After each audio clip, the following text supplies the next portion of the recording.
My stepmother announced she was cutting me from Dad's will at the reading. The lawyer started laughing. I am Loretta. I am 32 years old, and my stepmother just looked me dead in the eye and told me I was getting absolutely nothing from my father's $85 million estate. She smiled when she said it. But before I tell you about the moment the lawyer started laughing and changed everything, let me take you back to how we ended up in that room. Let me know where you guys are watching from in the comments. I read every single one. The morning of the will reading, the sky over the city was a flat, heavy gray. I remember sitting in my 10-year-old sedan in the parking garage of Sterling and Associates, gripping the steering wheel until my hands ached. I had just come from my job. I work as a social worker, specifically dealing with families navigating the foster system. It is exhausting, emotionally draining work. Just the day before, I had sat through a grueling custody hearing for a young mother trying to get her life back on track after a terrible divorce. My life was grounded in reality, in the gritty, difficult day-to-day struggles of normal people trying to survive. I sat in the car for a long time, listening to the engine tick as it cooled down. I looked at myself in the rearview mirror. I was wearing a modest navy blue dress I had bought off the rack 3 years ago for a child welfare conference. It was a little faded around the collar, and the fabric was nothing special, but it was clean and it was respectful. I smoothed down the skirt, took a deep breath of the stale garage air, grabbed my worn leather tote bag, and walked toward the elevator. The metal door slid shut, sealing me in a small box as I rode up to the 40th floor. My stomach churned with a mixture of grief for my father and pure dread at having to face the woman who had made his last years a living nightmare. The conference room at Sterling and Associates smelled like old money. It was a thick, unmistakable scent of polished mahogany, lemon oil, and thick leather bindings that had been curing since before I was even born. I walked in and took a seat on the far side of the massive oak table. The wood felt cool under my fingertips. I folded my hands in my lap, tracing the grain of the wood with my eyes, trying desperately to keep my heart rate down. Across from me, it looked like a runway show for the morally bankrupt. My stepmother, Josephine, was holding court. She was 55 years old, but she fought tooth and nail to look 30. Her face was pulled tight, her makeup flawless, thanks to a cosmetic surgeon who was probably on her speed dial. She was not wearing a morning outfit.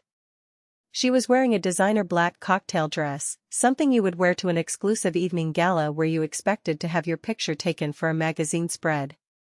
She had a string of pearls around her neck that cost more than my entire house. Next to her was Nadine, her golden child, my older stepsister. Nadine was 25, slouching aggressively in her heavy leather chair, tapping furiously on her smartphone with long, acrylic nails that clicked loudly against the screen.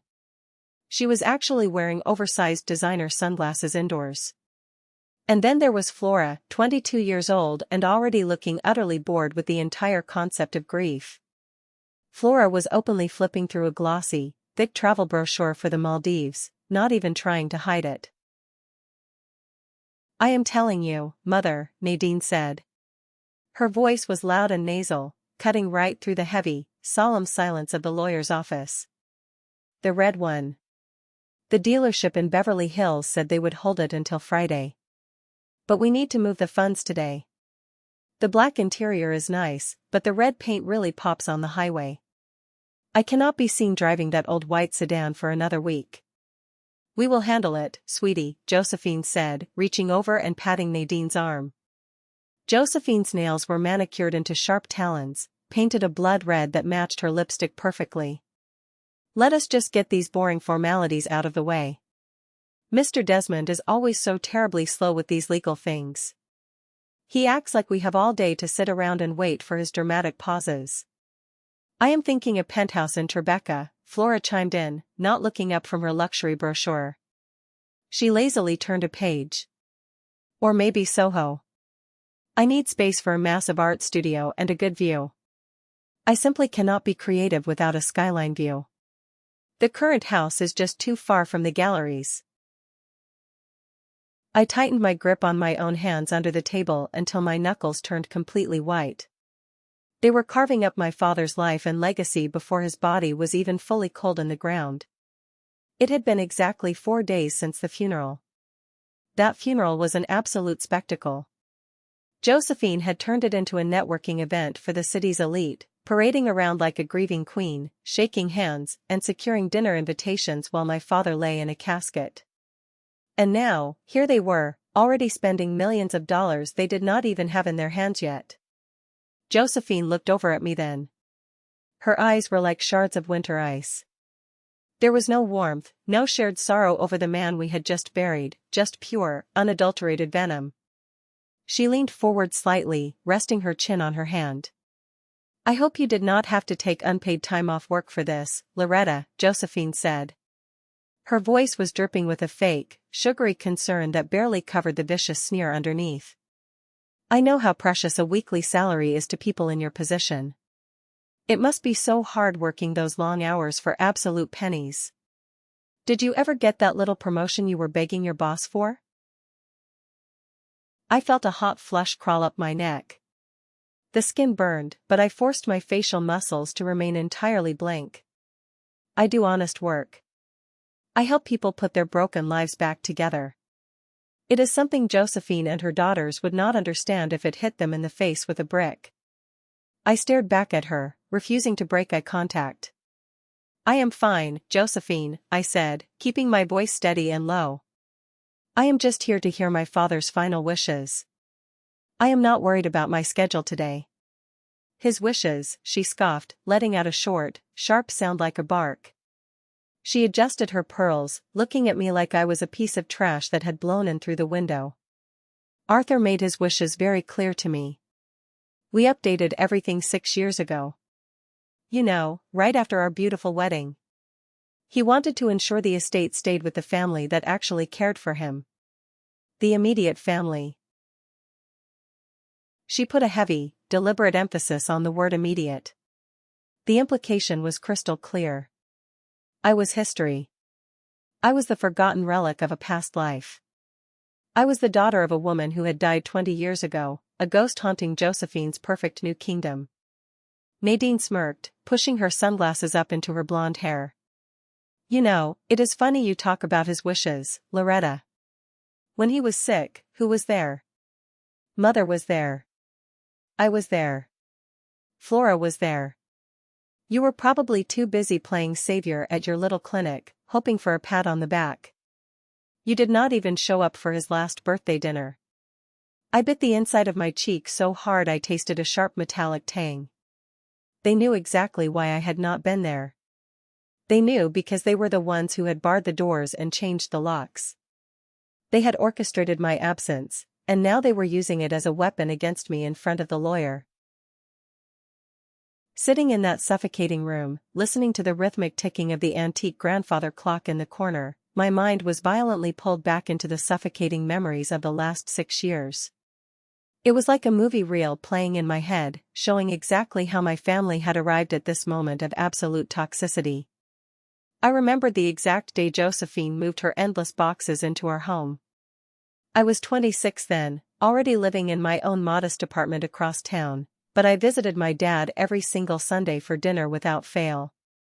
The house, my mother's house, had always been incredibly warm.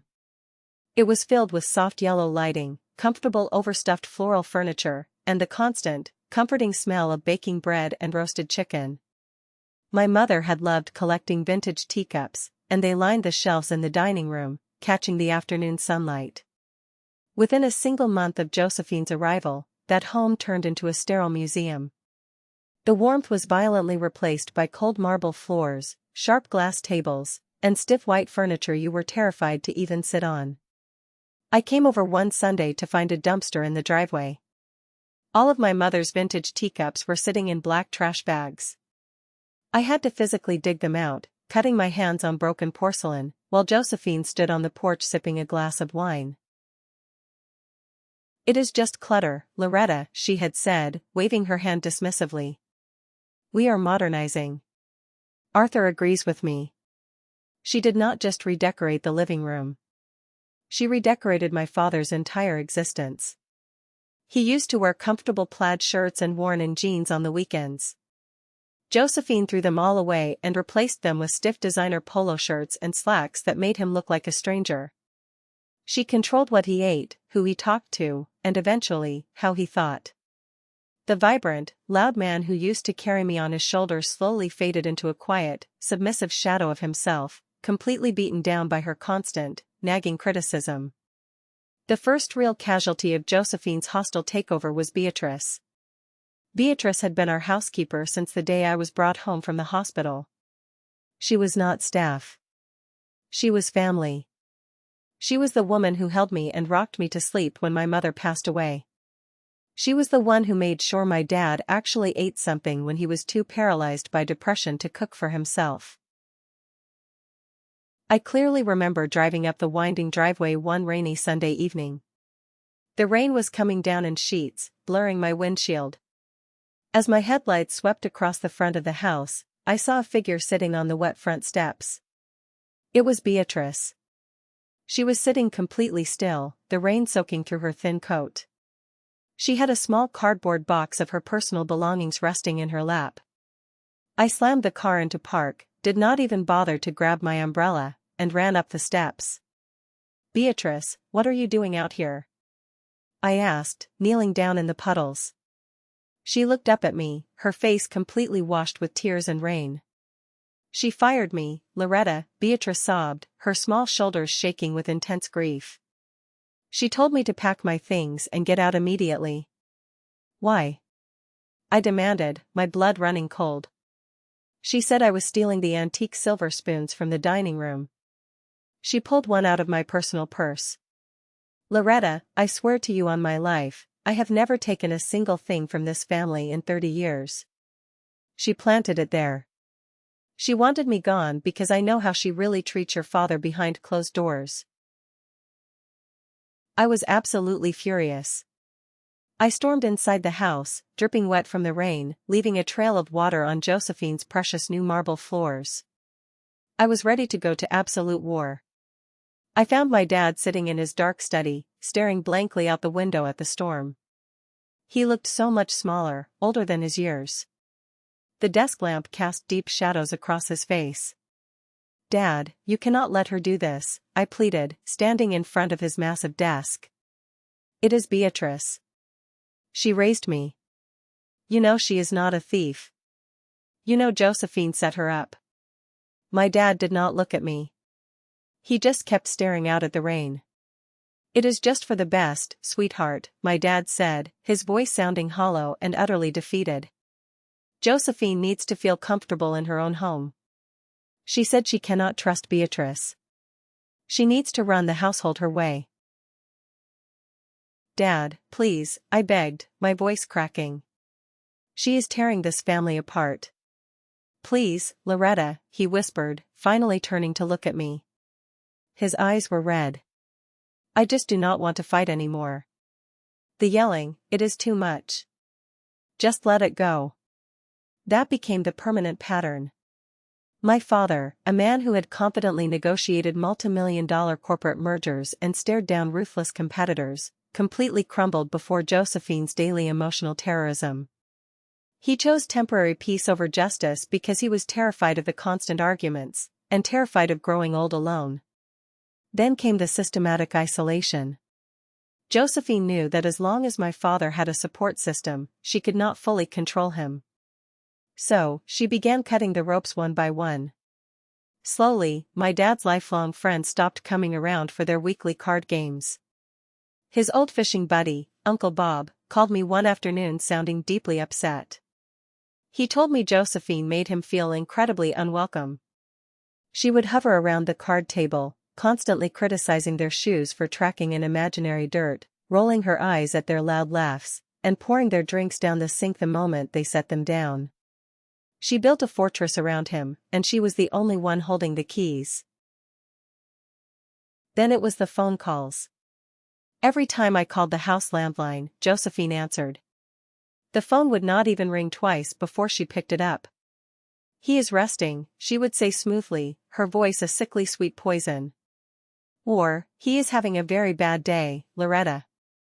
The doctor said he needs absolute quiet. Do not upset him with your drama from the city. I will tell him you called. She never told him. I found out later she would unplug the phone in his bedroom so he could not reach out to anyone. It got 100 times worse when the medical diagnosis finally came. Parkinson's disease, severely complicated by congestive heart failure. It was a slow, cruel, unforgiving sentence. His hands started to shake. He needed a wheelchair for long distances. And Josephine officially became the warden of his prison. I was not a daughter anymore. I was treated like a high-level security threat. You upset him, Josephine told me one Tuesday afternoon when I tried to bring him a container of homemade chicken soup. She opened the heavy oak front door just a crack and physically blocked the opening with her body. Nadine was standing right behind her in the foyer, crossing her arms and chewing gum like a nightclub bouncer. Every time you leave, his blood pressure spikes dangerously high, Josephine continued, glaring at the Tupperware in my hands. The doctor said absolutely no visitors. He needs medical care, not your pathetic attempts at cooking. I am not a visitor. I am his daughter, I shouted, feeling the helplessness rising in my throat, hot and bitter. Let me see my father, Josephine. Just for 5 minutes. You are a stressor, Josephine spat back, her eyes narrowing into dangerous slits. Go away right now, or I will call the police and have you arrested for trespassing on my property. Nadine, get my phone. I stood there on the porch, holding the warm container of soup, looking up at the second-story window of my father's bedroom. The heavy blackout curtains were drawn tight. I knew he was in there, trapped in that bed, fading away. I wondered in absolute agony if he thought I had abandoned him. I wondered if Josephine was standing over his bed, whispering poison in his ear, telling him I was too busy with my social work, too selfish to care about my dying father. But Josephine and her daughters did not know everything. They did not know about Chester. Chester was the head gardener for the massive estate. He was 60 years old, grumpy, his skin weathered by decades in the sun, and he was fiercely loyal to the bone. He absolutely hated Josephine because she had tried to force him to pave over my mother's beautiful yellow rose garden to put in a trendy meditation deck that she only used twice. Chester had threatened to quit on the spot, and my dad had finally put his foot down to save the roses. 2 months before my dad died, I was sitting in my car parked down the street from the estate, just staring at the roofline over the trees, crying. Suddenly, there was a sharp tap on my driver's side window. I jumped, wiping my eyes, and rolled the window down. It was Chester. The security gate code is 4492, Chester grunted, looking around nervously to make sure no one was watching from the main house. The back kitchen door will be unlocked tonight at exactly 2 o'clock in the morning. Nurse Grace is on the night shift. She hates the witch just as much as we do. She will leave the hallway cameras on a loop. I nodded, too stunned to speak. Chester tipped his dirty baseball cap and walked away down the sidewalk. That night, I crept into my own childhood home like a common thief. The massive house was dead silent, save for the low hum of the central air conditioning unit outside. I parked a block away and walked through the damp grass. The back door clicked open just like Chester promised. I took off my shoes in the kitchen and tiptoed up the grand staircase in my socks, carefully avoiding the third step that I had memorized as a teenager sneaking out to parties. When I slowly pushed open the heavy wooden door to my dad's bedroom, my heart was pounding in my throat. I expected to see a vegetable. I expected to see a shell of a man. That is what Josephine had been gleefully telling everyone at her charity luncheons. Arthur is gone mentally, she would say, dabbing a completely dry eye with a napkin. He does not even know who I am anymore. It is so tragic to watch a brilliant mind decay. But when I crept into the room, illuminated only by the faint glow of a street lamp outside, my dad's eyes snapped open. They were deeply tired, yes. They were filled with physical pain from the disease, yes. But they were crystal clear. He looked right at me, and he recognized me instantly. Loretta, he whispered, his voice weak and raspy, like dry leaves scraping together. I am right here, Dad, I choked out, rushing forward. I pulled a chair up to the edge of his bed, grabbing his frail hand and pressing it to my wet cheek. I tried to come sooner. I swear I tried. She would not let me inside. I know, he rasped. He squeezed my fingers, and his grip was surprisingly strong for a dying man. She tells me every single day that you do not care. She tells me you are just waiting for me to die so you can sell the company and take the money to fund your charities. You know that is a wicked lie, I said, the tears spilling over my eyelashes and dripping onto the blankets. I do not care about the money, Dad. I just want you. I know, he said, his voice softening. He pulled my hand closer to his chest. Listen to me carefully, Loretta. We do not have much time before the nurse comes back to check my vitals. This is very important. Are they treating you well? Josephine? Nadine and Flora? Does it matter? I asked, sniffing and wiping my nose with the back of my hand. You are sick, Dad. That is all that matters right now. It matters, he insisted, his eyes flashing with an intensity one remembered from my childhood, back when he ran boardrooms. I need to know the absolute truth. Have they shown you any kindness at all? Any grace? Have they tried to include you? I looked down at my dying father, and I simply could not lie to him to make his final days easier. He asked for the truth, and I gave it to him. No, Dad. They treat me like dirt on their shoes. They treat everyone in this house like dirt. Chester, Beatrice, the nurses. They are spending your money on sports cars and luxury vacations while you are lying here suffering in the dark. Nadine just bought a designer handbag that costs more than my yearly salary. My dad closed his eyes for a long moment. The room was so quiet I could hear the faint ticking of his bedside clock.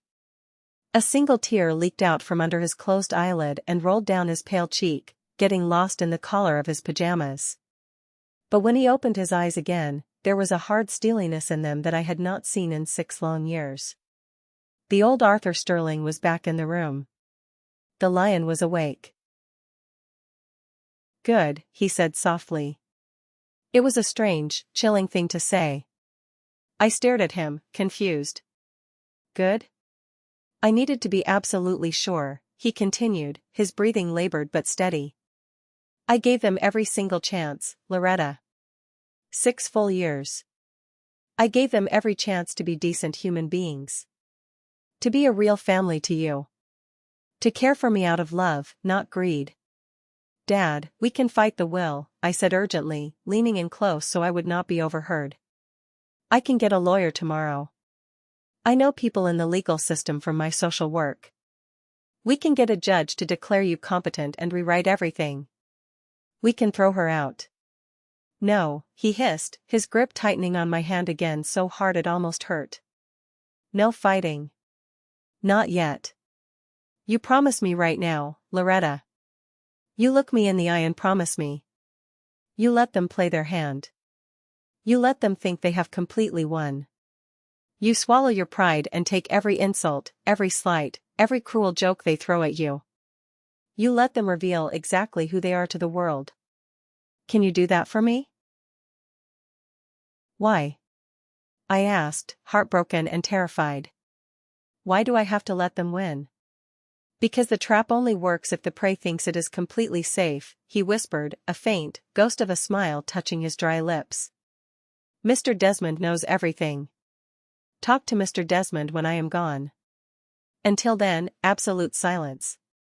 Not a word to anyone. We sat together in the quiet dark for another hour. We did not talk about money, or estates, or wills anymore. We talked about my mother. We talked about the summer camping trips we used to take to the lake when I was 10 years old. We talked about the smell of pine trees and campfire smoke. We said our real goodbyes in the quiet safety of the night. I kissed his forehead, slipped out the back door long before the sun came up, and drove home with a heavy heart and a dangerous secret. The sharp clearing of a throat snapped my mind back to the present moment in the mahogany conference room. I blinked, the memory of my father's dark bedroom fading away, replaced by the glaring overhead lights of the legal office. Mr. Desmond was sitting behind his massive desk. He was a mountain of a man, even in his late 60s. He had been my father's personal attorney for 40 years, and his trusted friend for much longer than that. He had bounced me on his knee when I was a toddler. Usually, Mr. Desmond was the absolute picture of stoic, unshakable professionalism. He was the kind of man who could read a death sentence without blinking. But today, there was something very different about his demeanor. His face was flushed pink. His eyes were bright, almost watering behind his thick spectacles. He was arranging manila folders on his desk with precise, deliberate movements, but I could clearly see a slight tremor of anticipation in his hands. He looked like a man holding a winning lottery ticket, waiting for the right moment to cash it in. "Let us make this quick, Desmond," Josephine said, crossing her legs and smoothing the expensive fabric of her cocktail dress. "We have important appointments this afternoon. Just skip the fluff and read the part where I get everything. Give us the banking access codes so we can all go home. Nadine has a car to buy." Mr. Desmond looked at her over the rim of his reading glasses. He picked up a thick document bound in a blue cover. "Condolences first of all on the loss of Arthur. He was a brilliant titan of industry and a truly good man." "Yes, yes. Very sad." "A tragedy," Josephine waved her manicured hand dismissively, looking at her diamond watch. "He is in a better place now. The inheritance, Desmond. Let us get to the inheritance." Mr. Desmond cleared his throat loudly. "I have right here the last will and testament of Arthur Sterling, dated exactly 6 years ago." "See," Josephine shot a triumphant, vicious look across the table at me. "I told you. 6 years ago. Dated 6 years ago," Mr. Desmond repeated slowly, tracing the text with his finger. "However." "There is no however," Josephine interrupted sharply, leaning forward and slamming her palm on the table. "We drafted that will together in this very room. It leaves the entire estate to me, with specific stipulations to fully fund Nadine and Flora's college fund and provide for their luxury living expenses. And it specifically, explicitly excludes Loretta Sterling." Josephine turned her entire body toward me, thoroughly savoring the cruel moment. She wanted to see me break. She wanted to see me cry. "You get nothing, Loretta. Not a single penny, not the mansion, not the cars, not even those old photo albums you kept asking about." I made absolutely sure of it. 6 years of enduring that marriage, taking care of a sick old man, and I finally got Arthur to see sense about his ungrateful, distant daughter. The room went dead silent. The grandfather clock ticked loudly in the corner. Tick. Tock. "Sucks to be you," Nadine snickered, popping a piece of chewing gum loudly. "You can go back to your sad little clinic now. Maybe they will give you a raise so you can buy a nicer dress." I felt a cold, hollow emptiness expand in my chest. Even though I knew the secret truth, even though I knew my father's heart and his master plan, hearing those formal legal words out loud, hearing that he had signed a piece of paper legally cutting me out, it still hurt. It felt like a heavy physical blow to my ribs. I just stared at the wall over Josephine's shoulder, my face a mask of stone. Josephine leaned even closer across the table, her eyes gleaming with pure malice.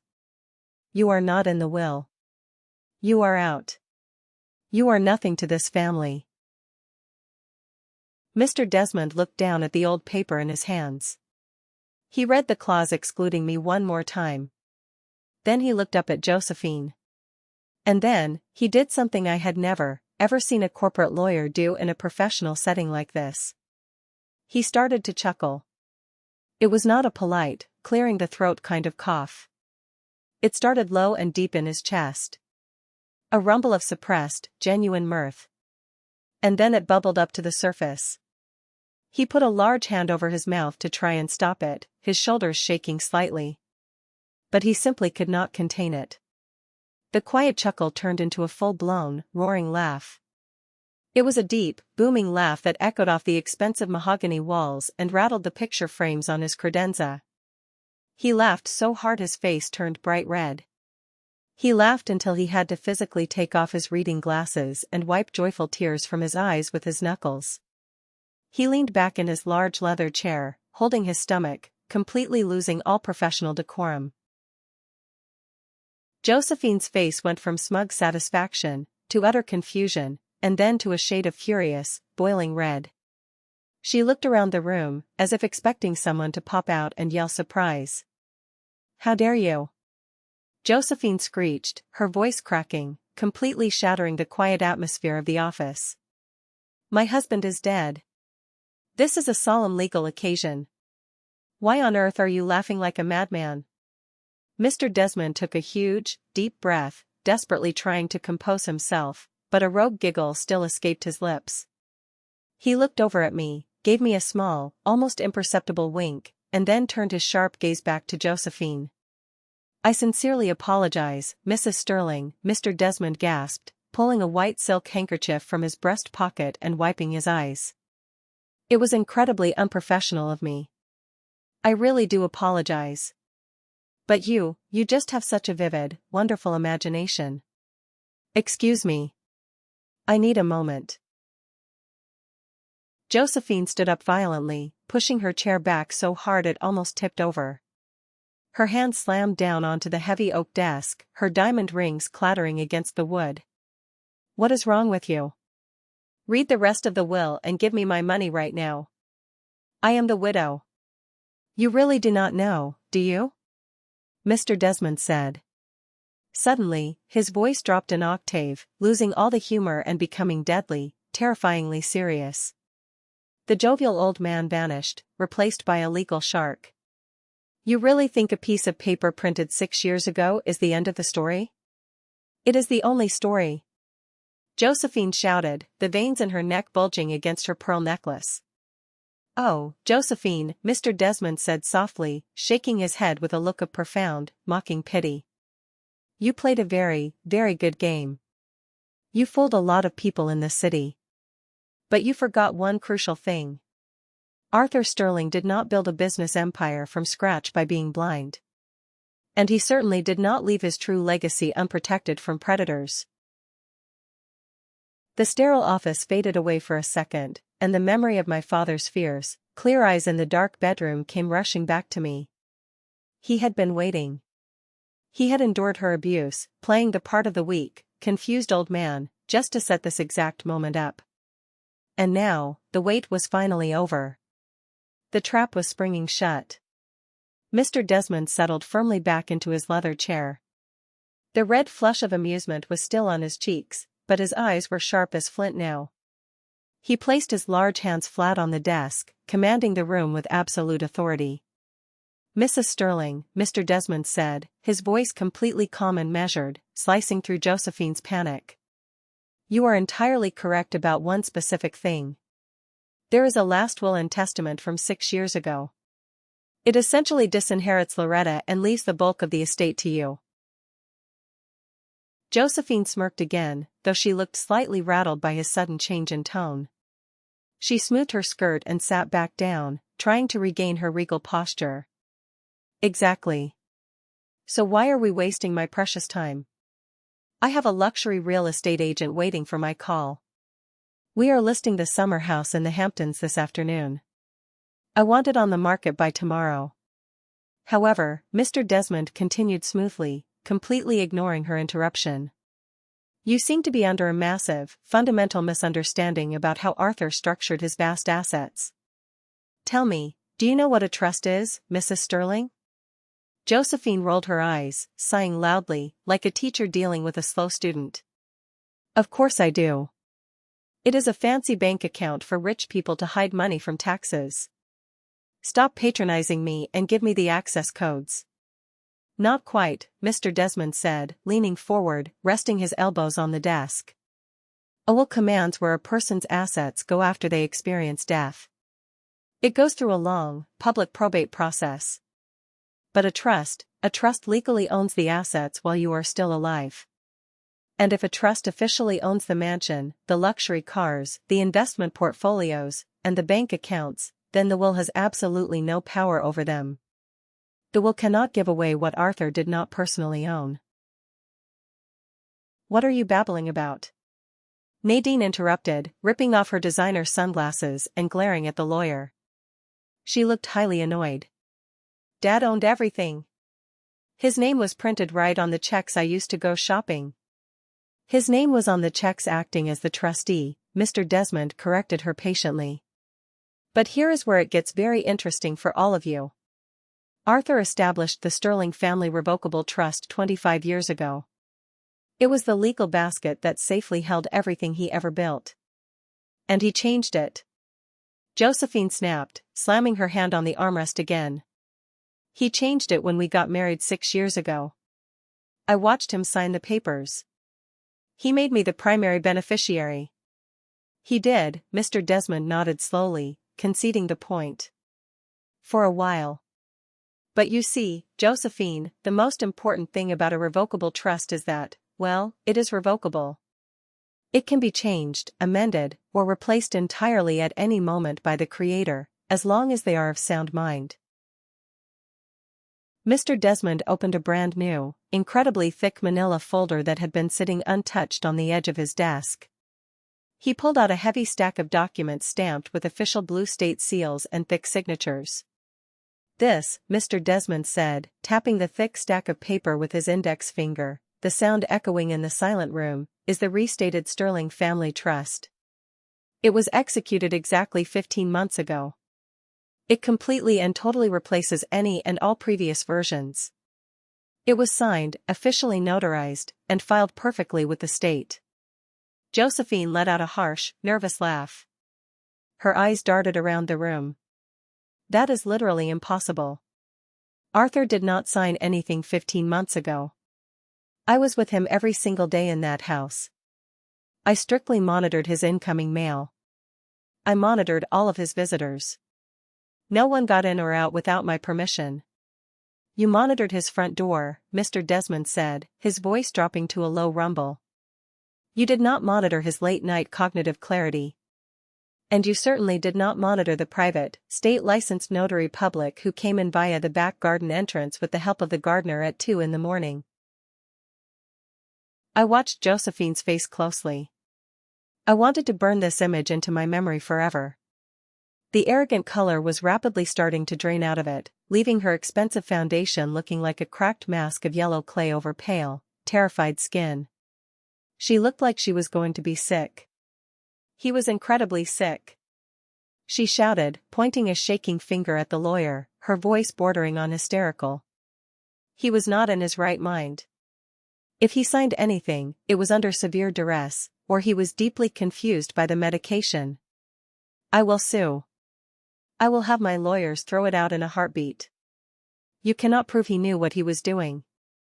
We will get to his precise mental state in just a moment, Mr. Desmond said, his voice turning dangerous. But first, you need to fully understand the legal mechanics of what just happened to your life. You see, when Arthur restated this trust 15 months ago, he did something very specific. He officially resigned as the trustee. So? Nadine asked, her voice losing its bratty edge, replaced by genuine, dawning confusion. What does that even mean for my car? Can I buy it or not? It means he legally stopped controlling the money, I said. Everyone in the room snapped their heads to look at me. It was the very first time I had spoken in what felt like hours. My voice was calm, but my heart was hammering against my ribs like a trapped bird trying to escape. Exactly, Mr. Desmond smiled warmly at me, acknowledging my role. He resigned his position, and he appointed a brand new trustee to take over immediately.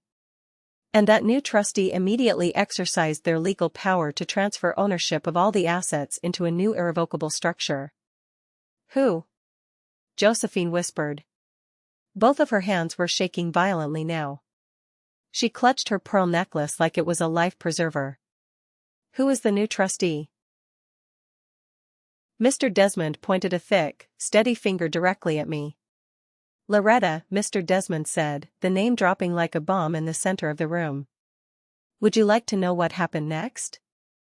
I promise you, the fallout is sweeter than you can imagine. Let me know if you are ready for the second half of the story. Loretta, Mr. Desmond said, his voice dropping like a heavy stone in the center of the silent room. Josephine stared at the lawyer, her mouth hanging open in a very unflattering way. She looked like she was trying to process words in a foreign language. She slowly turned her head to look at me, her eyes wide with a mixture of absolute horror and completely unmasked disgust. Her? Josephine finally whispered, the words scraping out of her dry throat. You must be joking.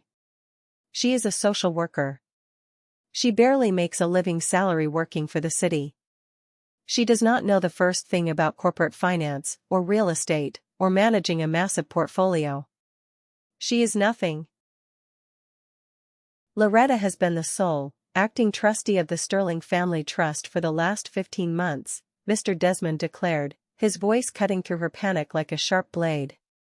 She has held complete legal authority over every single asset Arthur placed into it. But that is not the final punchline, Josephine.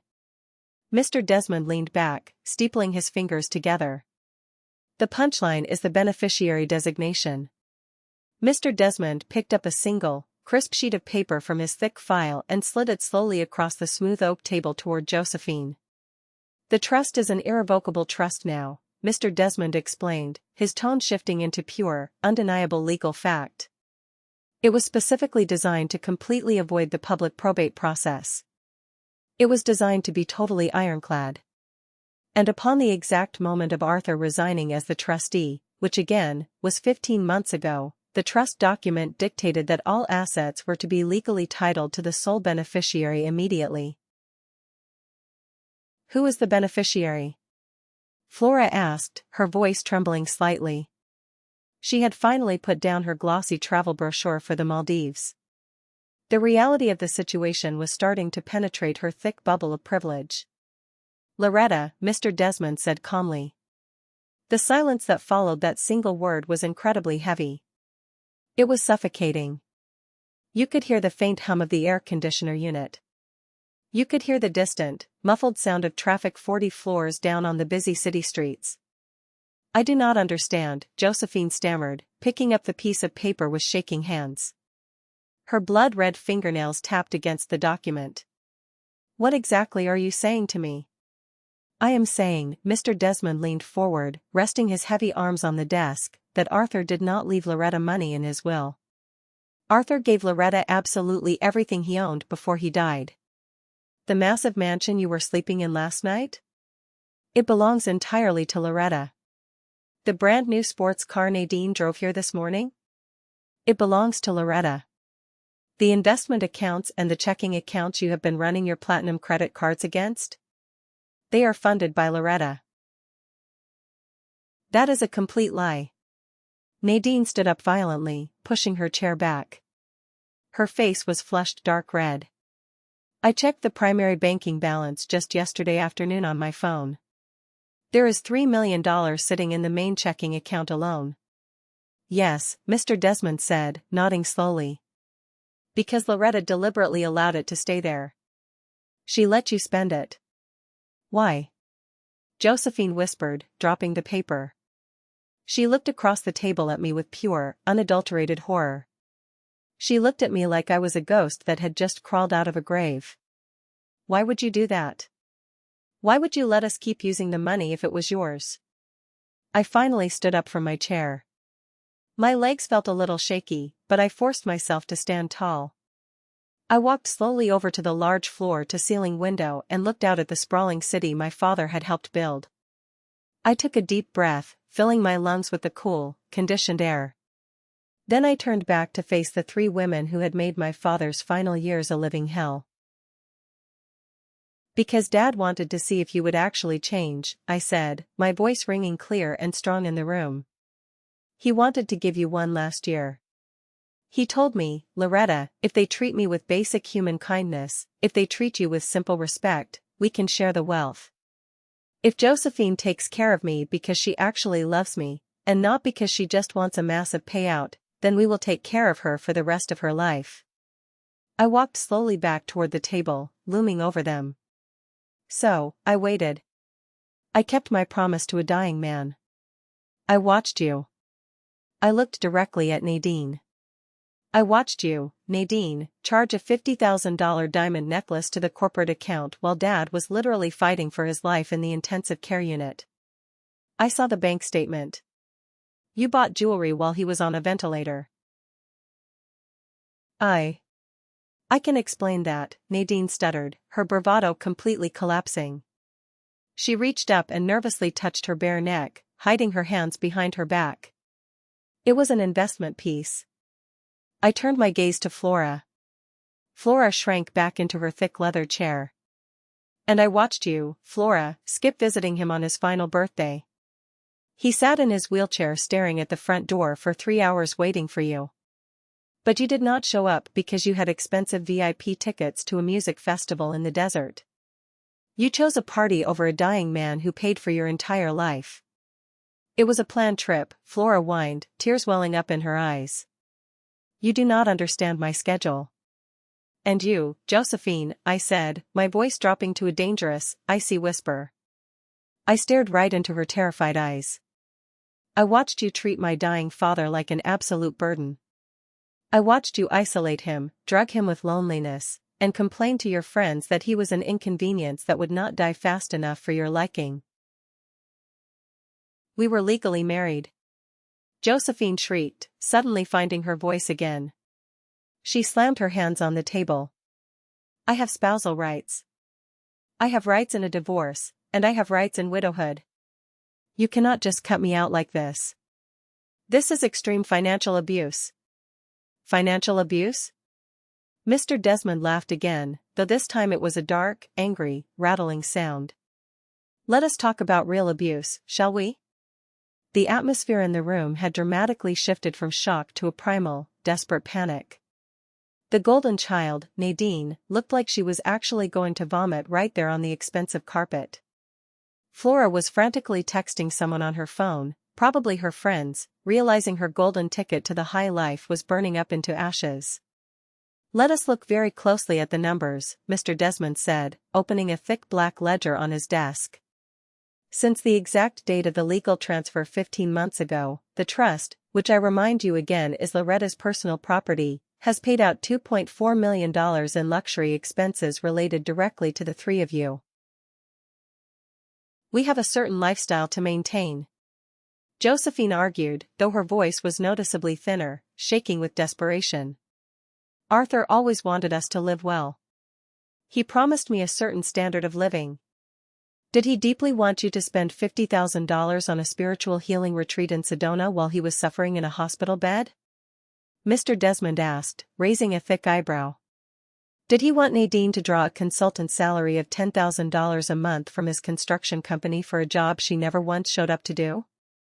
Did he really want Flora to drain the emergency college fund he set up just so she could take a private jet trip to Europe? That was my dad's money. Nadine shouted, tears of pure frustration streaming down her face. I am his daughter. Stepdaughter, I corrected her instantly, my voice sharp as glass. And no, Nadine. It was not your money. It was mine. Every single swipe of that platinum credit card for the last 15 months. Every luxury car payment. Every expensive dinner. That was my money. You were spending my salary. That was blatant theft. Grand larceny, actually, given the massive dollar amounts involved. Nadine slumped completely back in her chair as if I had physically struck her.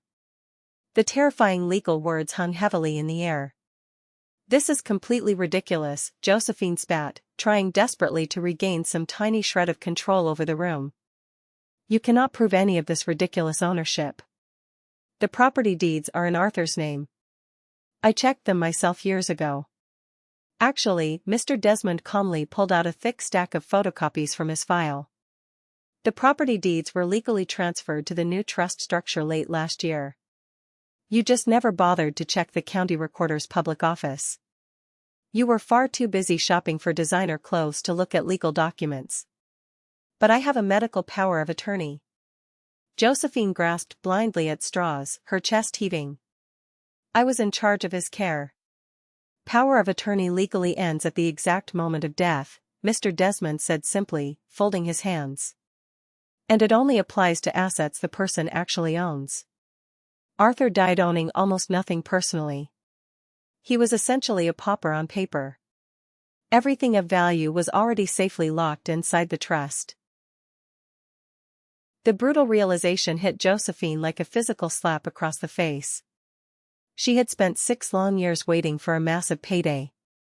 She had endured living with a sick husband, playing the public role of the devoted, loving wife for the cameras, only to finally find out she had been aggressively guarding an empty bank vault. You tricked me, she hissed at me, her face contorting into an ugly mask of pure hatred. You and that sick old man tricked me. Do not you ever dare call him that, I said, taking a step toward her. My voice was low, vibrating with years of repressed anger. He was 10 times smarter than you ever were. You thought just because his body was failing, his mind was stupid. You thought just because I was quiet and polite, I was incredibly weak. I want a full forensic audit. Josephine screamed, spit flying from her lips. I want to see his private medical records. Arthur was mentally incompetent. I know for a fact he was. He forgot people's names. He mixed up the days of the week. There is absolutely no way a judge in this state will ever believe he had the mental capacity to legally sign away an $85 million estate to you. She pointed a shaking, manicured finger right at my face. You coerced him. Undue influence. That is exactly what this is. I will sue you for everything you have. I will tie this entire estate up in probate court for 10 years. You will not see a single dime. Mr. Desmond sighed deeply. He looked incredibly tired of her loud, predictable noise. We anticipated this exact reaction, Josephine. Arthur knew you would immediately claim insanity. He knew you would try to drag his good name through the mud in a public courtroom just to get a payout. Mr. Desmond reached down into his worn leather briefcase. He pulled out a large, heavy sealed envelope with a medical hospital logo printed on the corner. On the exact day Arthur signed the restated trust documents, Mr. Desmond said, his voice echoing in the quiet room, he did not just secretly see a notary public. He saw Dr. Evans. You know Dr. Evans, Josephine? The leading geriatric neurologist in the entire state? Josephine paled. The remaining color drained from her face, leaving her looking completely sickly. He went to a doctor. She whispered. He underwent a full, exhausting 4-hour cognitive evaluation, Mr. Desmond said, tapping the medical file. He had an MRI, intensive verbal testing, and complex memory recall exams. Do you want to know the final medical score? Mr. Desmond slid the thick medical report across the oak table. He scored a 29 out of 30. The man was mentally sharper than I am right now. The official medical report concludes unequivocally that Arthur Sterling was of perfectly sound mind, fully understood the massive extent of his financial assets, and was making these legal decisions of his own completely free will. Josephine stared down at the medical report. She did not reach out to touch it. It was like it was made of poison. But wait, Mr. Desmond said, an edge of pure satisfaction in his voice. There is more. We also professionally videotaped the entire signing process. Would you like to watch the tape right now? We have a high-definition video of Arthur sitting in a chair, looking right at the camera, explaining exactly, in great detail, why he was cutting you out of his legacy. He lists the specific dates you screamed at him. He lists the specific times you deliberately neglected his medical care. He speaks very, very clearly. Josephine looked completely trapped. She looked nervously at the heavy wooden door, as if measuring the exact distance to run away. If you've made it this far, please do me a favor, like the video and comment number 1 down below. It lets me know how awesome you are and shows that you're right here with me on this journey. Your support is a massive encouragement and truly motivates me. Drop that one so I can recognize you, and now, let's get back to my story. You cannot do this to us. Flora cried out, crocodile tears finally flowing freely down her cheeks, ruining her expensive makeup. Where are we supposed to live? That huge mansion is our home. It is Loretta's house, Mr. Desmond said flatly. But we are a family. Flora wailed, looking at me with wide, pleading eyes. Loretta, come on. We grew up together. We are sisters. You moved into that house when you were 16 years old, Flora, I said coldly, feeling absolutely no pity for her. And you spent the last 6 years telling everyone at your elite private school that I was just the gardener's assistant because you were deeply embarrassed of my modest blue-collar job. Do not try to play the family card with me now. It is too late. We are not leaving, Josephine suddenly declared, crossing her arms defensively over her chest. She lifted her chin, a flicker of her old, arrogant entitlement returning to her eyes. Possession is 9/10 of the law. You will have to officially evict us through the court system. And in this state, eviction takes months, maybe even years. She smirked again. She thought she had found a legal loophole. She thought she could just squat in my beautiful mansion, drain the resources, and make my daily life a living hell while dragging out the paperwork. I fully expected you to say that, I said, maintaining my calm composure. And honestly, Josephine, if this was just about the money, I might have actually let you stay for a few weeks to figure things out. I might have given you a polite grace period to find a small apartment. I reached inside my large leather tote bag. But then, I said, staring her down, Dad told me to open the black file. I pulled out a plain, completely unmarked black folder. It was not legal-sized. It was thinner, but it held the weight of a bomb. What is that? Nadine asked, eyeing the dark folder nervously. She chewed her gum slower. Dad quietly hired a top-tier private investigator 3 years ago, I said, setting the folder down on the desk. He wanted to know exactly where all the massive cash withdrawals from his accounts were going.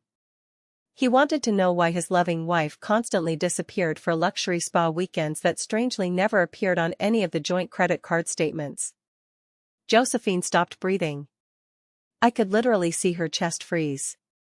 You have absolutely no right to look into my private life, she whispered, her voice trembling with genuine terror. I have every single right, I said, my voice rising just a fraction. I am the legal owner of the estate, and I am the loving daughter you actively tried to destroy. I slowly opened the black folder. The sound of the cardboard creaking open was like a gunshot in the perfectly quiet room. I pulled out 3 distinct, organized piles of paper and carefully laid them out on the oak table, facing Josephine and her daughters. Let us start with the small stuff, I said, pointing directly to the first pile of papers. Gambling. I looked at Nadine. Nadine shrank deeply back into her oversized leather chair, looking like she wanted the floor to swallow her whole. Nadine, you told your mother you were investing heavily in cryptocurrency. That is exactly where the $50,000 went last spring, right?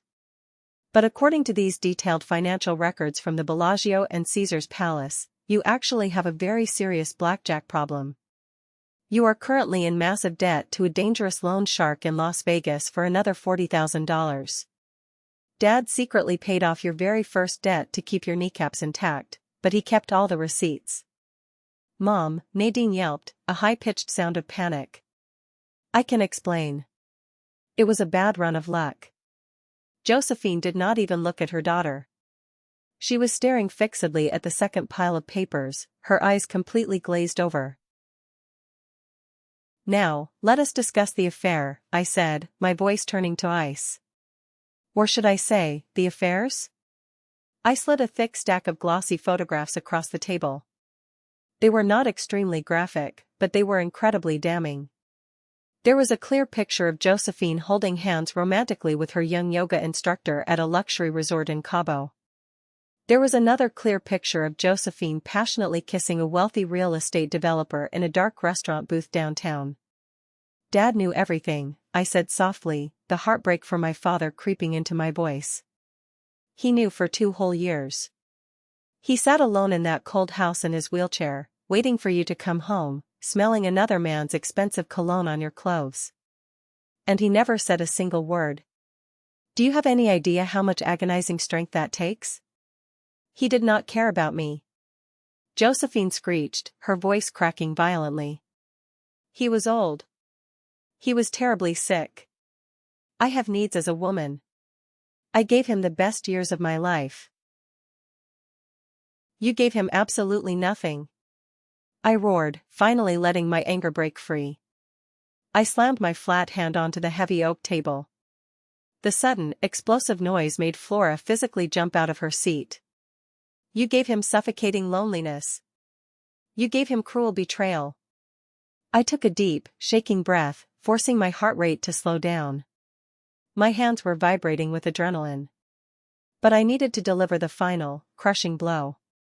The one piece of evidence Dad had heavily debated even showing me, because of how dark it truly was. But cheating on your husband is just a civil matter, I said, my voice dropping back to a terrifyingly calm register. This right here is highly criminal. I pointed a steady finger at the third and final pile of papers. It was an old, heavily photocopied police report, yellowed with age, originating from a small, quiet town in Ohio. Dad's private investigator was incredibly thorough, I said, watching Josephine's eyes lock onto the police seal. He went back a very long way into your past. He looked deeply into your very first husband, Josephine. Charles Vance. The man who supposedly died of a tragic, accidental overdose of heart medication exactly 15 years ago. Josephine's face turned the exact color of cigarette ash. She looked like an actual ghost. Her mouth opened and closed, but absolutely no sound came out. It was legally ruled an accidental death, she finally whispered, her voice barely audible. The coroner said so. The county coroner said the results were inconclusive, I corrected her sharply. But the private investigator found the archived pharmacy records. You personally refilled his heavy prescription just 2 days before he suddenly died. It was double the normal dosage. And you were the only one administering his daily medications, just like you were aggressively administering Dad's medications. The room felt like it was physically spinning. Mr. Desmond looked incredibly grim. He knew this dark part, of course. He had helped my father prepare the file. Dad had his own blood secretly tested, I said, leaning over the table. 6 months ago, when he started feeling unusually groggy and confused during the day, he had the overnight nurse send a blood sample to a private, independent lab. Do you want to know what they found in his system? Josephine was shaking her head violently side to side. No. No. You are lying. You are making this up to scare me. They found heavy sedatives, Josephine. Dangerously high doses of stuff he was never medically prescribed by Dr. Evans. You were secretly drugging him. Maybe you did it just to keep him quiet and compliant. Maybe you did it to speed things along so you could inherit faster. We do not know for absolutely sure. I leaned in extremely close, until I could smell the expensive, cloying perfume on her neck. But here is the deal. We have not gone to the district attorney yet. We have not shown the police the toxicology report. We have not formally petitioned to reopen the cold case in Ohio. Josephine looked up at me, her eyes wide with pure, unadulterated terror. For the very first time since I met her, she was not the arrogant queen bee ruling the hive. She was a desperate, cornered rat. What do you want from me? She choked out, tears finally ruining her pristine mascara. I want true justice, I said simply. But Dad just wanted peace. He did not want his good corporate name dragged through the tabloids alongside a messy murder trial. He just wanted you gone from our lives forever. I will go, she said instantly, nodding her head frantically. I will pack my things and leave. Just please do not show that file to the police. Oh, you will do a lot more than just leave, I said, stepping back and folding my arms. Mr. Desmond stepped in to finish the legal execution. He reached into his desk drawer and slid a single, crisp piece of paper toward each of them. "This is the formal, official distribution of the last will and testament," Mr. Desmond said, his tone entirely businesslike. "Remember, the will legally controls whatever tiny amount of assets are left that are not protected inside the trust, which is basically just Arthur's minor personal effects and loose pocket change." Josephine looked down at the paper. $1, she whispered, her voice hollow. "To my wife Josephine, I leave the total sum of $1, Mr. Desmond read aloud from the document. "To my stepdaughter Nadine, $1. To my stepdaughter Flora, $1. This specific clause is to legally ensure you cannot contest the will in probate court by falsely claiming you were accidentally forgotten. You were not forgotten. You were remembered perfectly." Mr. Desmond reached into a small petty cash box on his desk and pulled out 3 crisp, incredibly green $1 bills. He placed them deliberately on the oak table. One in front of Josephine. One in front of Nadine. One in front of Flora. "Take it," I said, gesturing to the money. "That is your grand inheritance. Enjoy it." Nadine looked at the single dollar bill like it was infected with a deadly virus. "You cannot be serious right now. I have massive gambling debts. They are going to break my legs." "Not my problem," I said coldly. "But the house," Flora whimpered, burying her face in her hands. "Where will we go tonight?" "I honestly do not know," I said, feeling an immense wave of relief wash over me. "But you cannot stay there." I pulled 3 thick white envelopes from my leather tote bag and tossed them onto the table. "These are formal, legal eviction notices," I said. "You are being served legally right now in the presence of a lawyer. Since you are not registered tenants, pay no rent, and have absolutely no lease agreement, you are legally considered guests who have severely overstayed their welcome. In this state, house guests who pose a physical threat to the property or the legal owner can be removed immediately by law enforcement." "A physical threat?" Josephine gasped, clutching her chest. "We are not a threat to anyone. You literally drugged the previous owner," I said, raising my voice loud enough for the legal receptionist sitting in the hallway outside to hear me perfectly clearly. "I consider that a highly significant threat to my personal safety. You have exactly 24 hours to vacate the premises. I have a private security team meeting you at the estate in 30 minutes. They will heavily supervise your entire packing process. You may take your personal clothing, your cheap toiletries, and any specific items you can definitively prove you purchased with your own, independently earned money. Everything else, the antique furniture, the expensive art, the jewelry in the safe, the luxury cars in the garage, stays exactly where it is. It all legally belongs to the trust." 24 hours. Josephine screamed, standing up and grabbing her hair. "That is completely impossible. I have too much stuff." "You better start moving very quickly then," I said, turning my back on her. "Because at exactly 1 o'clock tomorrow afternoon, I am changing every single lock on that property. And if you are still standing on the grass, you will be violently arrested for criminal trespassing." Josephine looked down at the $1 bill sitting on the mahogany desk. Then she looked at the harsh eviction notice. Then she looked at the thick black PI file that held all of her darkest, most ruinous secrets. She stood up slowly. She was trembling from head to toe, but she desperately tried to muster one last, pathetic shred of her ruined dignity. She grabbed her expensive designer purse. She did not grab the dollar bill.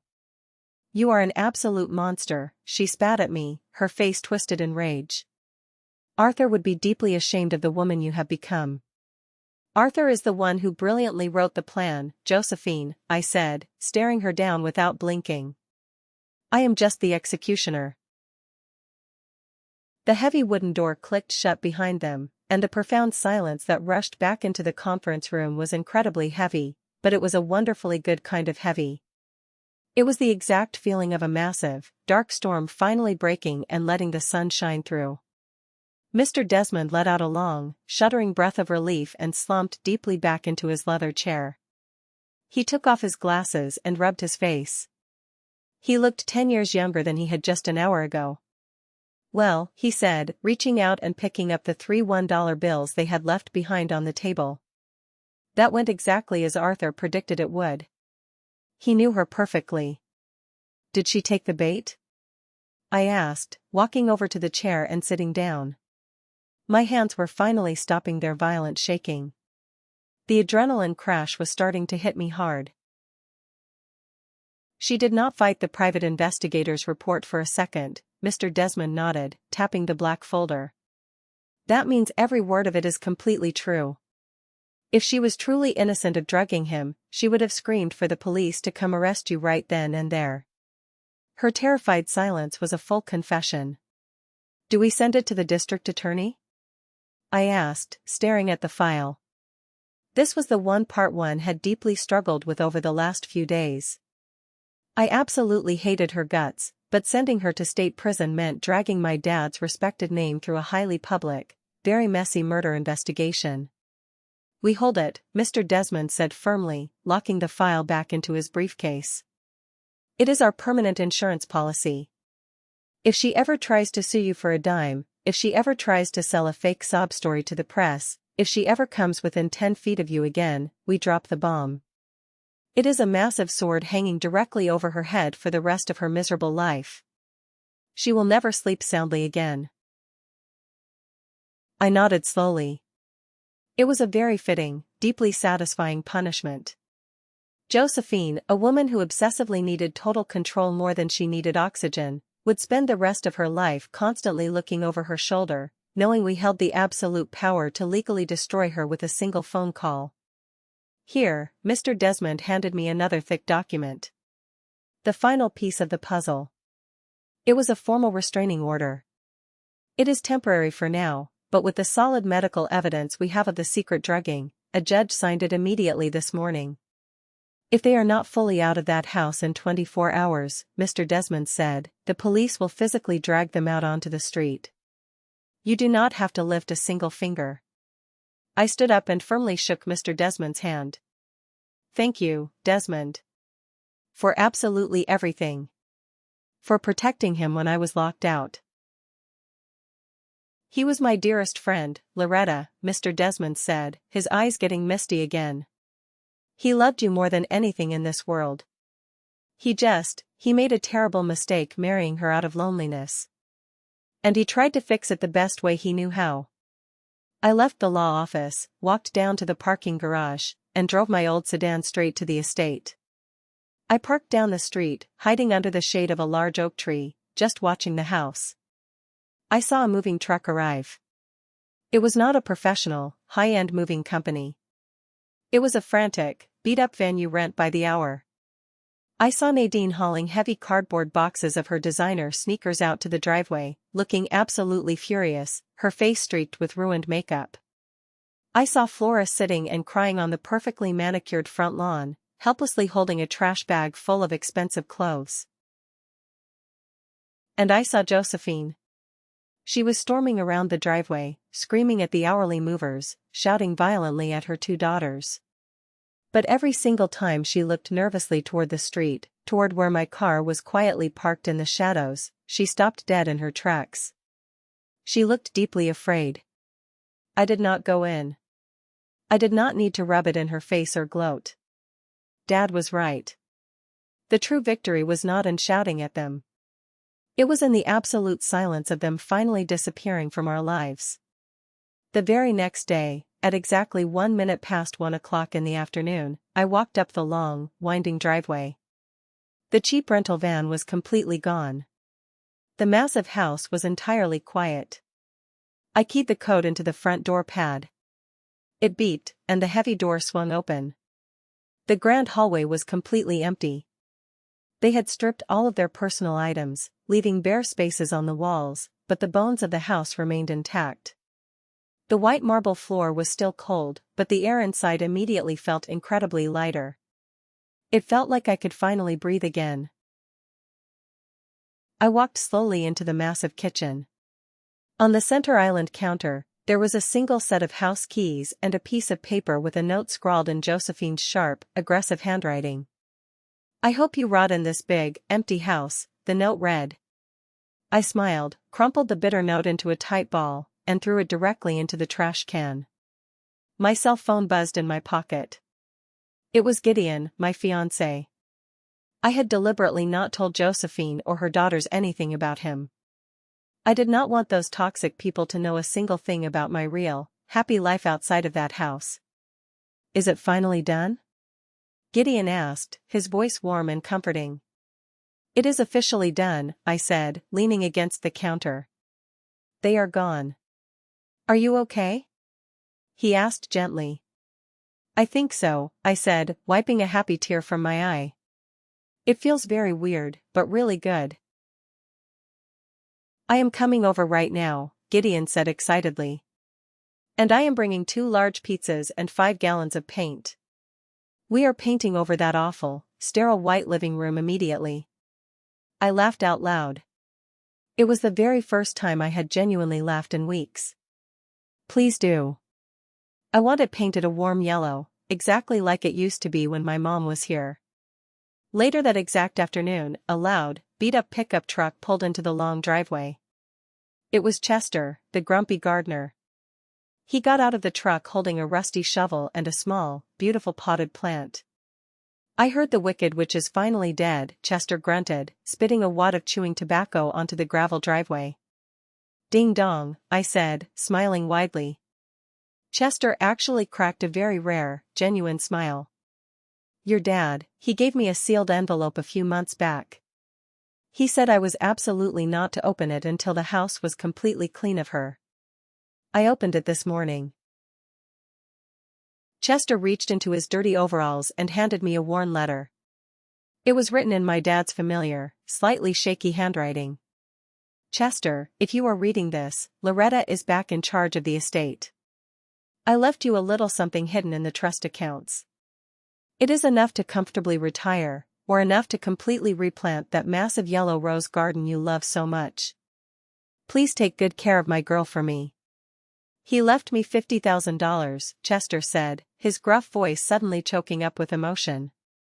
He wiped his eyes with a dirty rag. "The old fool. I would have planted those roses for absolutely free." "You are not retiring, are you?" I asked, feeling a brief moment of panic. "Hell no," Chester said gruffly, putting his hat back on. "Those hybrid tea roses need serious pruning right now. And I fully assume you are going to immediately fire that overpriced, useless landscaping company Josephine hired." "You are hired back, Chester," I said firmly. "Full-time salary, exactly double what it was before she fired you." Chester nodded solemnly, tipped his dirty cap, and walked off toward the old garden shed like he had never even left. I spent the next hour walking through the massive house, room by room. I finally went into my dad's dark study. I found the hidden wall safe behind the bookshelf. The combination was my exact birth date. When I opened it, I did not find stacks of cash or boring corporate bonds. I found heavy, leather-bound photo albums. Albums full of pictures of me and my mom. Josephine had aggressively hidden them away years ago, falsely claiming they were just ugly clutter, but Dad had secretly saved every single one. I sat down on the floor of the study, slowly flipping through pictures of a very happy childhood. Pictures of a father who laughed loudly, of a mother who hugged me tight. I realized right then that the $85 million did not really matter to me. The massive house did not matter. What truly mattered was that my dad had fought his way back to me in the end. Through the thick, confusing fog of his terrible sickness, through the constant, daily manipulation of a predator, he had formulated a brilliant, airtight plan to ensure that the daughter he loved was the only one left standing. He did not just leave me a massive fortune. He left me total vindication. I looked out the study window. Gideon's car was pulling up the driveway. He was carrying 3 pizza boxes and balancing paint cans.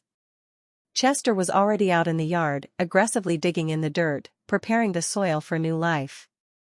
The nightmare of the divorce that never happened was over.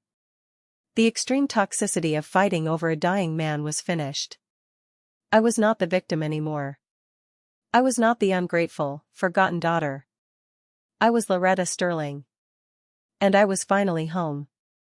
3 full months have passed since I confidently walked into that mahogany conference room and dropped a massive, legal nuclear bomb on Josephine's entire world.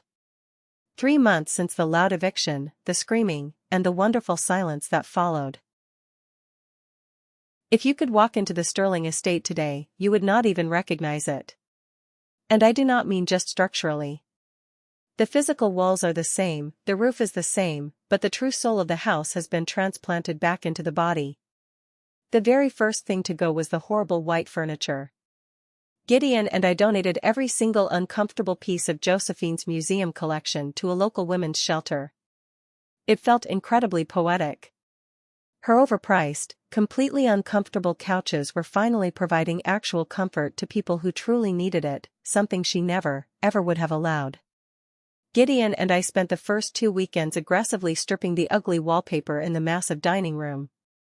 Underneath thick layers of Josephine's depressing gray paint, we found the original floral wallpaper my mother had lovingly picked out in the 90s. It was like carefully excavating a lost, beautiful civilization. But the biggest, most important change was not the yellow paint or the cozy furniture. It was the smell. For 6 long years, this house smelled like harsh chemical bleach, Josephine's extremely expensive perfume, and underlying fear. Now, I walked through the heavy front door last Tuesday afternoon after a very long day at the social work clinic. The air inside the house was incredibly thick with the wonderful scent of roasted garlic, fresh oregano, and simmering tomatoes. It was the exact smell of my childhood. Beatrice. I called out, dropping my heavy keys in the wooden bowl by the door. In the kitchen, my sweet girl. Came the loud, joyful voice that used to sing me lullabies. I walked into the bright kitchen to find Beatrice, looking 10 years younger than the awful day she was fired, ruling over the massive stove. She was happily humming a tune, stirring a giant pot of homemade pasta sauce. When she saw me, she waved a wooden spoon threateningly. Go wash your hands right now, Loretta. You have dirt under your fingernails. You look like you actually work for a living, unlike those lazy girls who used to live here. I laughed loudly. It was a joyful sound that came very easily these days. Yes, ma'am. Bringing Beatrice back was the very first executive order I formally signed as the trustee of the estate. I did not just hire her back to cook and clean. I doubled her previous salary and immediately set up a massive retirement pension plan that would make a bank CEO jealous. When I showed up at her tiny, cramped apartment 3 months ago to beg her to come back to the house, we both stood in the doorway and cried for about 20 minutes. She told me she had been working night shifts at a dirty laundromat, barely scraping by to pay rent. Your father, Beatrice had told me then, wiping her eyes with a tissue. He tried to send me secret checks, Loretta. But Josephine, she watched the bank accounts like a hungry hawk. He managed to quietly slip me cash a few times through Chester, but he was terrified she would find out and fire Chester, too. Now, watching her confidently command the large kitchen, I felt a tight knot loosen in my chest that I had not even realized was there. The house was not just a cold building anymore. It was a real home. Out in the massive backyard, the transformation was even more dramatic. Chester had gone to absolute war with Josephine's minimalist, ugly landscaping. He had ripped out the expensive gravel Zen garden she installed, and he had completely replanted the massive rose beds. I walked out to the sunny patio with a tall glass of cold lemonade Beatrice had shoved into my hand. Chester was on his knees in the dirt, completely covered in mud, carefully pruning a large bush that had just exploded with bright yellow petals. Yellow roses, Chester grunted without even looking up from his clippers. Your mom's absolute favorite. The Golden Celebration. That is the exact breed. They look amazing, Chester, I said, taking a sip of the lemonade. They are incredibly tough, he said, patting the dark soil. Just like your dad was. You can aggressively cut them back, you can starve them of water, they just quietly hibernate in the dark. They wait patiently for the sun. Then they come back 10 times stronger. He stood up slowly, groaning, and wiped his sweaty brow. By the way, a formal legal letter came for you today. A courier dropped it off at the gate. It is from Mr. Desmond. I felt a slight, familiar tingle of nervous energy. Even though we had won the war, the dark shadow of Josephine still occasionally loomed large in my mind. I sat down on the new patio furniture, comfortable, weatherproof stuff that you could actually sit on without ruining it, and tore open the thick envelope. It was not bad news. It was final closure. Mr. Desmond wrote to officially update me on the Vance situation, as we coldly called it. Josephine was currently living in a tiny, cramped 2-bedroom apartment in a bad part of town. It turned out that without the unlimited sterling credit card to aggressively prop her up, her elite social circle had completely evaporated faster than a puddle in the desert. No one wanted to have lunch with a broke widow. But that was not the best headline. The headline was the insurance investigation. Dear Loretta, the typed letter read. I thought you would greatly like to know that based strictly on the private investigator's file, which we anonymously tipped to the Ohio District Attorney's Office last month, the life insurance company that originally paid out on Charles Vance's death has officially reopened the massive claim. They are aggressively suing Josephine for absolute fraud. All of her minor remaining bank assets have been totally frozen by the court. She is currently being represented by an overworked public defender because she absolutely cannot afford private legal counsel. I let out a low, impressed whistle. A public defender for a woman who absolutely refused to drink any wine unless it was at least $100 a bottle. That was a brutal fate, worse than actual jail time for her. And Nadine, the letter had a brief note about her, too. Nadine Vance was recently seen working long shifts at the valet parking stand at the elite country club. The exact same luxury club she used to be a VIP member of on your father's dime. Poetic justice is rarely this swift, but I thought you would appreciate the deep irony. I carefully folded the letter and put it back in the envelope. I did not feel extreme glee. I did not feel the childish urge to drive over to the club and laugh in her face. I just felt completely done. They were the past. They were just dust in the rearview mirror of my life. Good news? Chester asked, leaning on his shovel and watching me. The absolute best, I said, smiling at the yellow roses. Justice. I went back inside the cool house and headed straight to my dad's dark study. There was one last thing I had to do today. One final, mysterious piece of the puzzle my dad had left for me to find. In his final, handwritten letter, the one Mr. Desmond read at the office, there was a tiny postscript at the bottom. I had not shared it with the group. P.S. Loretta. Once the house is finally yours again, closely check the false bottom in the third drawer of my heavy mahogany desk. I hid something very precious there the exact day Josephine aggressively asked me where your mother's engagement ring was. I lied and told her I lost it. I did not want her dirty hands wearing it. I sat down in his large leather chair at the massive mahogany desk. I slowly ran my hand over the smooth wood. This was exactly where Dad built his empire. This was where he sat late at night strategizing his final move. I pulled open the heavy third drawer. It looked completely empty. Just some old, dried-out pens and a few rusty paper clips. But I felt carefully around the inside edge, just like he taught me when I was a little kid playing hide and seek. There was a tiny, hidden metal latch. Click. The thin wooden bottom panel popped up. Underneath lay a small, faded velvet box and a very thick, leather-bound notebook. My hands physically shook as I opened the velvet box. There it was. The diamond solitaire ring. It was simple and incredibly elegant, catching the bright afternoon sun filtering through the study window. It was the exact ring he gave my mom when he had absolutely nothing but a big dream and a beat-up work truck. Josephine had constantly wanted a massive, flashy rock. This ring was pure, simple love. I got it, Dad, I whispered to the empty room. She never touched it. I put the velvet box safely in my pocket. I knew exactly whose finger that ring belonged on. Gideon had stuck by me when I was just an exhausted social worker with massive family issues and a completely disinherited future. He loved me when I had nothing. He deserved the ultimate symbol of true partnership. Then I picked up the thick leather notebook. I fully expected it to be a private diary, or maybe complex financial banking codes. But when I opened it, I was deeply confused.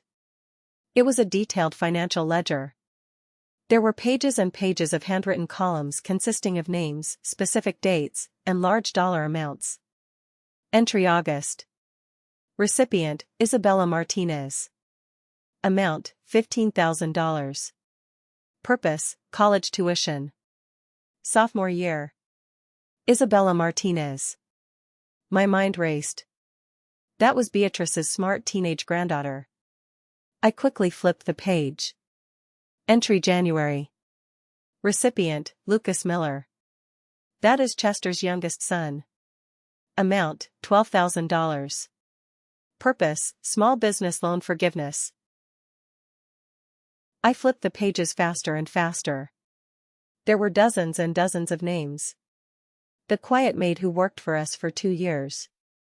The private driver Josephine maliciously fired because he was too chatty. The sweet receptionist at his old corporate office who got sick. Dad had not just been hiding his massive wealth from Josephine to protect me.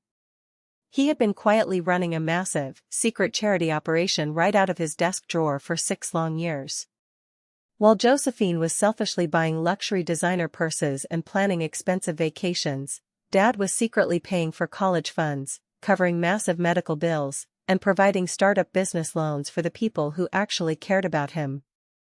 He had been quietly siphoning off his own vast wealth, bit by bit, to help others survive, all while perfectly playing the public role of the submissive, sick, helpless old man. Hot tears pricked my eyes and blurred my vision. I had spent so much wasted time being incredibly angry that he did not loudly stand up to Josephine, not fully realizing that he was fighting an entirely different kind of war. He was fighting a brilliant, guerrilla war of kindness behind enemy lines. I found a loose, folded note tucked in the very back of the ledger. Loretta, if you find this book, it means you successfully control the trust. You will see that the trust has a special sub-account called the Sterling Education Initiative. It is very well funded. Please, keep it going. Josephine always wanted to be a cruel queen. I always preferred to be a good neighbor. Do not ever let the massive amount of money make your heart hard, my sweet girl. Use it to make things soft for the people who have it hard. I closed the heavy leather book and pressed it tightly to my forehead.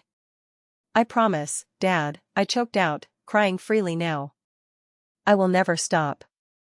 That evening, when Gideon came over after work, the house was practically glowing.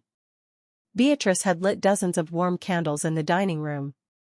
The large table was perfectly set with my mom's good, vintage china. That was another precious thing I had recovered from the dusty attic where Josephine had cruelly banished it. We ate amazing pasta that literally tasted like pure love. We laughed loudly with Beatrice in the kitchen. And afterwards, I took Gideon outside to the garden, walking under the bright moonlight and the sweet scent of the blooming yellow roses. I did not do a big, dramatic speech. I did not need to. I just stopped walking, turned to him, and pulled out the faded velvet box from my pocket. My dad saved this ring, I said softly, looking up into his eyes.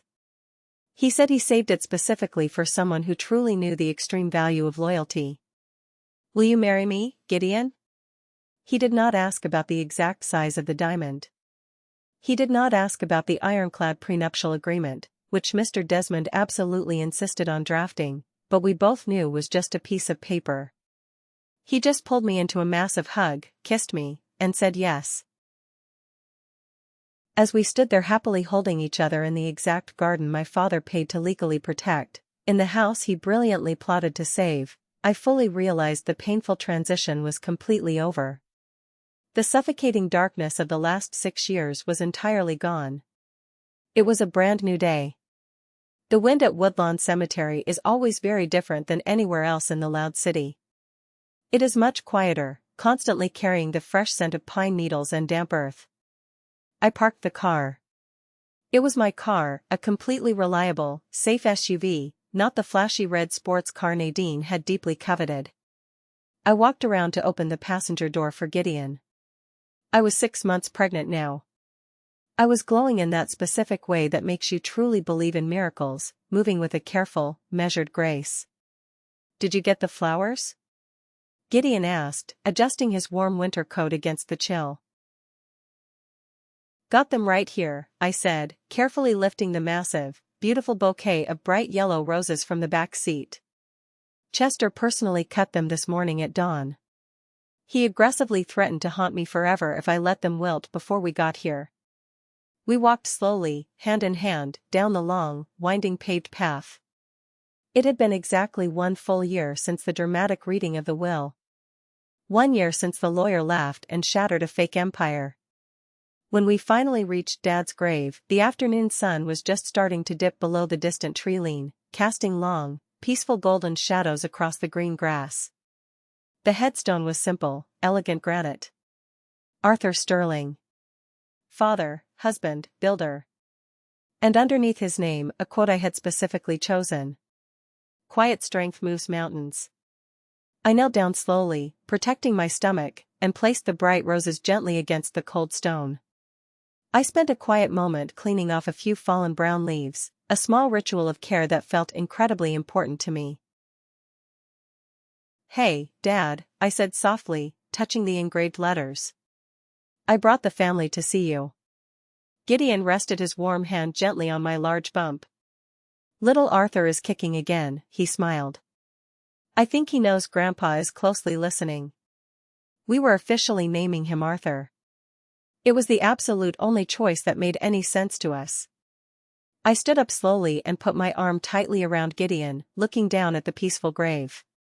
For a very long time I had come to this cemetery filled with burning anger. Anger at the cruel disease, anger at Josephine's abuse, anger at all the precious time we lost. But today, standing here in the sun, the anger was completely gone. "You know," I said to Gideon, breaking the comfortable silence. "For a long time I thought the word inheritance was a dirty, evil word. I watched what it did to Josephine. I watched it quickly turn Nadine and Flora into selfish monsters. I truly thought massive wealth was a poison." "It certainly can be," Gideon said quietly, leaning his head on my shoulder. "But, Dad, he showed me the truth." "It is just a tool," I continued, my mind drifting fondly back to the thick leather ledger hidden in his desk. "It is an amplifier. If you are deeply greedy, it makes you a cruel tyrant. But if you are good, if you are incredibly kind like Dad was, it makes you a massive shield." I thought about the amazing last year we had experienced. We had officially, publicly launched the Sterling Foundation. Beatrice's granddaughter, Isabella, had just graduated from college with high honors, completely debt-free. We had successfully helped 3 other struggling families in the neighborhood fight off predatory real estate developers. And Josephine? The last legal update from Mr. Desmond was incredibly grim, but perfectly fitting. Just the intense legal fees from the lawsuit regarding her first husband's insurance policy had completely drained her.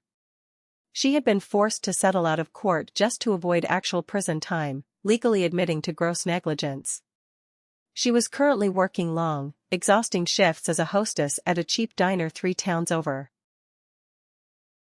Nadine had fled out of state, desperately running from her massive Vegas gambling debts, finally forced to face the harsh world without a golden safety net to catch her. They were living the exact, miserable lives they had fiercely earned. And so was I. "He would have absolutely loved this," Gideon said, looking around at the peaceful, quiet glade. "He would have loved seeing you so happy, Loretta. That is all he ever wanted. That was the real master plan all along. The money was just the vehicle to get you your freedom back." "Yeah," I nodded, wiping a stray tear. He was brilliantly playing 4-dimensional chess while they were struggling to play checkers. I looked down at the granite grave one last time. "We are totally okay, Dad," I whispered into the wind. The house is completely full of life and laughter again. The garden is blooming beautifully. And I am going to be the exact kind of parent you were to me. I am going to fiercely protect them. I am going to teach them that being truly smart is not about how much you can aggressively take from the world. It is about exactly how much you can give back. A sudden, gentle breeze rustled through the tall trees, shaking the dry leaves of the old oak that stood guard over the family plot. It sounded exactly like a deep, familiar chuckle. "Come on," Gideon said, gently squeezing my hand. "Let us go home.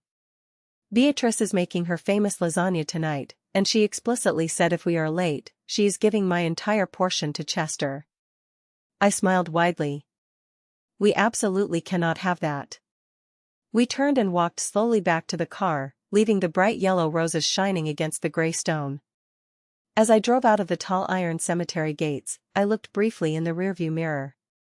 I was not just leaving a grave behind. I was finally leaving the heavy burden of the past. I had my loving husband, my unborn son, my fiercely loyal friends, and a massive purpose. Dad was exactly right. He had left me absolutely everything. Not just the millions of dollars, but the perfect roadmap to a life incredibly well lived. To everyone listening to this story right now, maybe you are dealing with your own personal Josephine. Maybe you feel like you are being aggressively pushed out, unheard, or completely undervalued by the people who should love you. Maybe you are exhausted, waiting for justice that feels like it is never, ever going to come. Take it from me, Loretta Sterling. Sometimes you have to force yourself to play the extremely long game. Sometimes you have to be completely quiet so you can clearly hear the absolute truth. And sometimes, the absolute best revenge is not screaming and shouting in a lawyer's office. It is simply living a genuinely good life, fiercely protecting the people you love, and patiently letting the trash take itself out. Hold the line, always trust your gut, and never, ever underestimate the massive power of a quiet person with a brilliant plan. Thank you so much for walking this long, crazy road with me today. It has been a wild ride from that awful lawyer's office to the peaceful cemetery, but I am so incredibly glad I did not have to do it alone. If this story meant something real to you, if you truly believe that good eventually triumphs over blinding greed, do me a favor one last time. Smash that like button, subscribe to the channel so we can keep building this amazing community together, and please share this video with someone who really needs to hear it today. I am Loretta. This was my true story, and now I am going home to eat lasagna with my beautiful family. Stay safe out there.